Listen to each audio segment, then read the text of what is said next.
আমরা এসে গেছি সেন্ট পলস ক্যাথিড্রাল চার্চে। কলকাতায় অবস্থিত বৃহত্তম ক্যাথিড্রাল এবং এশিয়ার প্রথম এপিস্কোপাল চার্চ হলো এটি। এখানে প্রবেশ করার জন্য মাথাপিছু 10 টাকা মূল্যের টিকিট কেটে নিতে হয়। এইটা হলো টিকিট কাউন্টার, এখান থেকে আমরা টিকিট কেটেও নিলাম। এই চার্চটি রবিবার দিন সকাল 6টা থেকে সন্ধ্যে 6টা পর্যন্ত, এছাড়াও অন্য দিন সকাল 10টা থেকে সন্ধ্যে 6টা অবধি খোলা থাকে।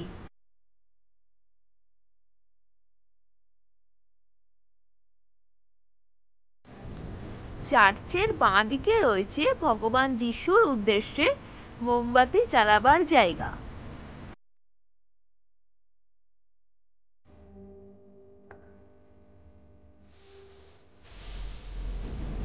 এবার আমরা ধীরে ধীরে চার্চের ভেতরে প্রবেশ করছি।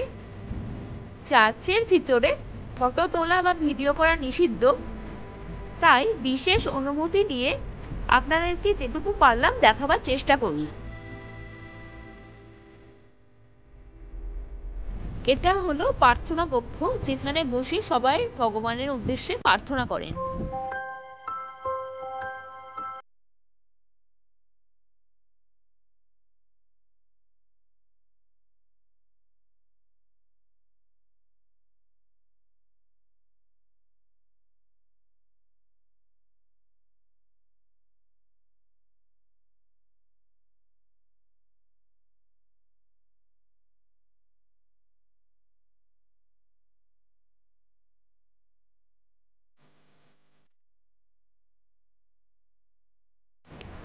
চার্চের ভেতরে ভালোভাবে ভিডিওগ্রাফি করা সম্ভব হয়নি, তবে যেটুকু পেরেছি করে আপনাদেরকে দেখাবার চেষ্টা করলাম।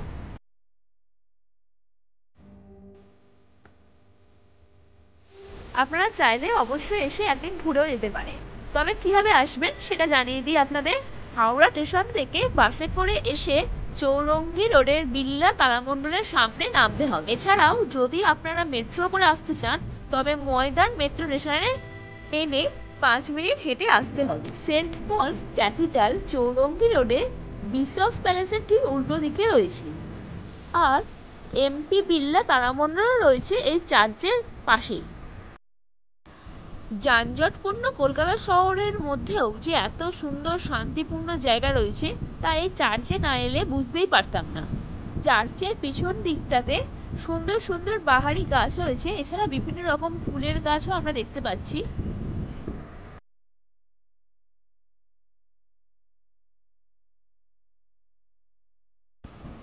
আর বেশি বড় না করে আজ আমি আমার ভিডিও এখানেই শেষ করছি।